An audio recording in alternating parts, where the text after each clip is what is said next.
folks. This is Urban Louisville Chess. I'm your host, Coach Corbin. I have with me today Coach Brian.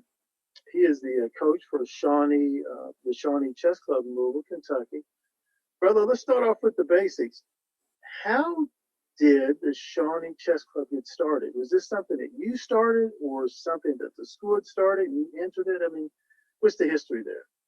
Well, JCPS is always, they've had a chess league for quite some time, but Shawnee hadn't competed in it for a while, and they'd never competed in it competitively until I met Chris Lyons, and he and I basically got him hooked on chess. I showed him chess.com, and he's played several thousands of games since then. It's only been a couple of years, so he loves chess, and I'd been very, very busy during the time. I tried to get a program started the first year I was there.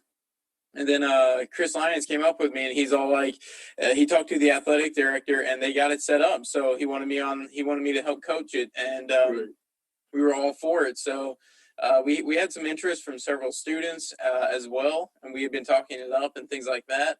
And we finally got it started. We got into the JCPS league, and that's kind of how Shawnee Chess began. Okay, great. That's great. So it's been up for a few years. It's nothing that you necessarily started. It's something that you walked into. And before you walked into it, you say a brother named Chris Lyons? Well, Chris Lyons and I both kind of started it. But before us, the team hadn't existed for 2 to 3 years. And even then, I think before that, they only had like 2 or 3 players on the team. It wasn't very big. Okay. All right. And right now, do you feel comfortable in telling us the size of your chess club?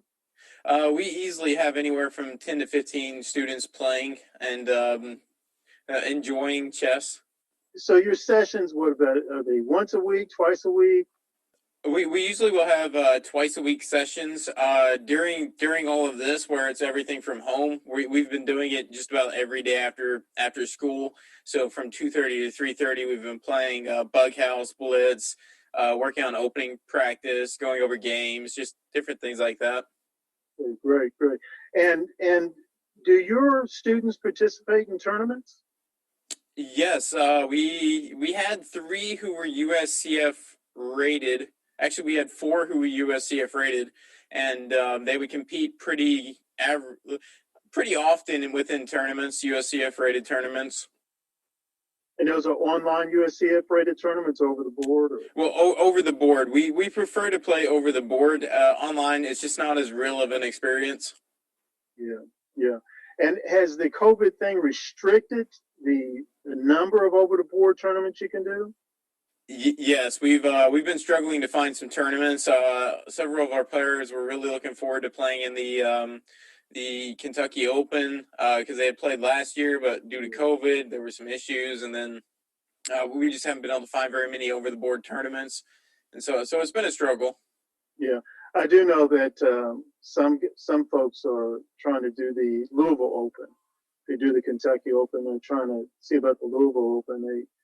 They sent out some type of email message saying, if we're able to bring it back or do it, would you participate? And I said, well, not only would I be interested in participating, but several of my students haven't heard anything from them. But I do know here at, again, folks, we're here in Louisville, Kentucky. Liberated Minds Homeschool Academy, I know they are doing more over the board. They're pretty good with the practices. Between every game, they wipe down the boards into pieces. They provide masks to do social distancing. So I think Coach Layla, that's her independent school, and chess is a required part of her curriculum. So I feel almost confident to say that going into 2021, she's going to be offering more over-the-board tournament opportunities. As far as your training is concerned, what are some of the things that you emphasize to your students?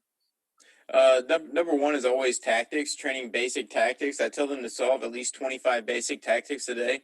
Wow. And then ideally, if they want a more dedicated study session, then I tell them to look over at least a game or 2 a day, an annotated game. And then I also tell them to play at least 2 games a day. And then, I'd say that's the main thing. I really want them to also do at least 4 analysis like tactics that take several moves, at least 4 moves minimum. I like for them to do a couple of them as well. Great, great. And are you helping other schools to establish chess teams, or you just sort of leaving it up to the schools to sort of figure it out on their own?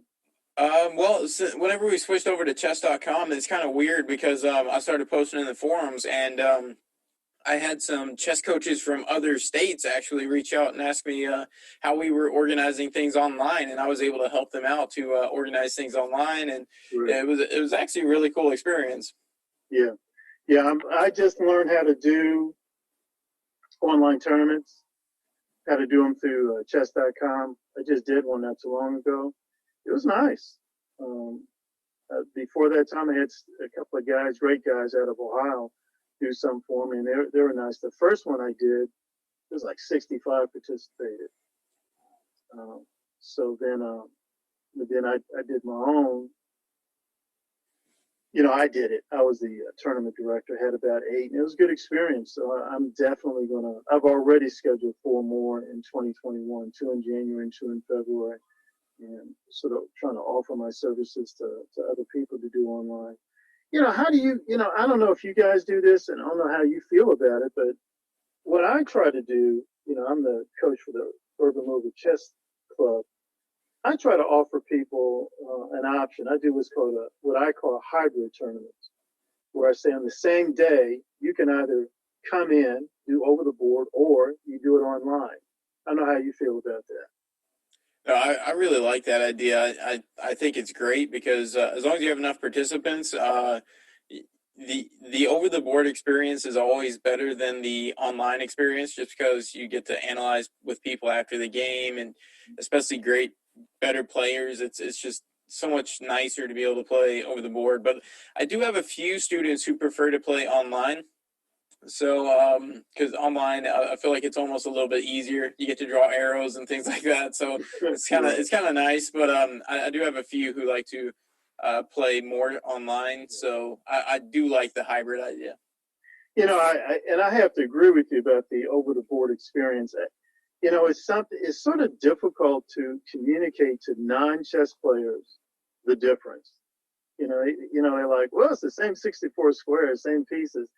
Ah, dude, there's just a different feel about being across from your opponent. It's right there. And then, like you said, afterwards, being able to go over and talk to your coach and talk to other guys on your team. And then also, you may want to just go up somewhere and grab a snack, and you start building friendships with your opponents. It's just a different feel. Have you ever gone to the Queen City Classic they do up in Cincinnati, Ohio? Back in high school, whenever Queen City Classic was first getting started, I actually played in it 4 years in a row. Wow. Yeah. So how it feels to walk into somewhere and there are like several hundred people there. Right, all playing chess. It's such a great atmosphere. Yeah, absolutely. And then the opportunity to meet grandmasters, international masters, and those grandmasters. When I went, I took my team 4 or 5 years in a row, and let me tell you, it got to the point where the kids are telling me, "Hey, coach, we're in Cincinnati." I said, "Well, the thing didn't start till Saturday." "Well, we're here at the Simo. We wanted to beat Grandmaster Irina Crush, Kadenoff, Maurice Ashley. They just love that opportunity, man. And some families almost made it like a mini vacation. So I don't know if they're going to do it this year or not, brother. I don't know. I heard from them, and they said that they're thinking about doing a hybrid, saying to some folks, well, if you feel okay about coming in, the Paul Brown Stadium, great. If you don't, we'll offer you, a tournament online. So we'll see how that goes. But Mike, haven't they been doing that for close to 20 years now? Oh yeah, it's been a while. Man, it's it's amazing. And now they've also actually gone into Cincinnati and northern Kentucky and try to help schools in those areas establish chess clubs and all. Now, brother, aren't you a teacher? Yes, yeah, I teach biology and chemistry. Biology and chemistry. Okay. And so do you see any type of relationship between chess and a student's academic performance? Oh yes. So just to be on the team and be able to compete, which it's like you said, it's a different atmosphere. If you're playing with a friend over the board, sure, but whenever you walk into a match for a team and you're competing on a team, it takes on a whole new level. You're playing for more than just yourself then. And you can't be failing. We prefer not to have you failing any classes, but you can't be failing two or more classes, because if you are, then you can't compete, you can't practice and things like that. So we stay on the same restrictions as the physical athletes do for basketball, football, things like that. Right. And it's interesting you said physical athletes. So you view chess as a sport. You view your team guys as athletes. Is that correct? Yes, yeah. I don't know if you ever play any long games or anything like that. You like 70-minute aside. I mean, you got to have some type of stamina, because you're going to be exhausted. You're going to get tired. You're going to make mistakes, just like in basketball. Yes. There's a state senator, Dr. Ralph Alvarado. He talked about some studies where you lose weight. You lose weight, and he talked about how a lot of the top performers, like Bobby Fischer, before one of his very famous tournaments, he actually did a lot of exercise, swimming and things like that, to build up his physical stamina. Because, like you said, man, them games, 2, 3, 4 hour games, man, you can't be out of shape doing that. You physically cannot be out of shape in doing that. Exactly. I think there was one women's champion. She said that she was part of her training was to watch what she was eating and to do physical exercise. So yeah, and a lot of the top players, they do have physical trainers who tell them what to eat, keep them in shape, and things like that. Man, that's amazing. Brother, how long you been playing chess? About 21 years now. Wow, old timer. Yeah, pretty much. Yeah, it's a shame when you get up to my age, it's like, well, really, you're an old timer, but you can still do it. Now I can't do it like I used to do in basketball, baseball, football. Ain't no way. Mm-hmm. I can't even think about it. But at least in chess, I'm still able to do it. I'm still able to function. And I think that's just one thing that people ought to bear in mind, when it comes to chess. Brother, just the last couple of questions here. Let's pretend that you're talking to a parent and you're saying to that parent, hey, I really like for your son or daughter to come to our chess team. What were some things you might say to them? Well, depends on the parent. Sometimes with parents, you'll get a kickback. It'll be like, well, I want my kid to focus on soccer or something like that. Mm-hmm. And they don't understand the competitiveness of chess and the benefits of chess. Chess can make you a better thinker for the soccer field. So we actually run into where a lot of our sports players, a lot of our football players, especially the football players for some reason, they love to play chess because they love the competition, and chess will give them that competition. So like if you have an injured player, they can switch over to chess. They still get that competitive feel. And I'll typically explain those types of things to them, and then I'll explain some of the actual scientific studies that have been proven and shown to help people by playing chess.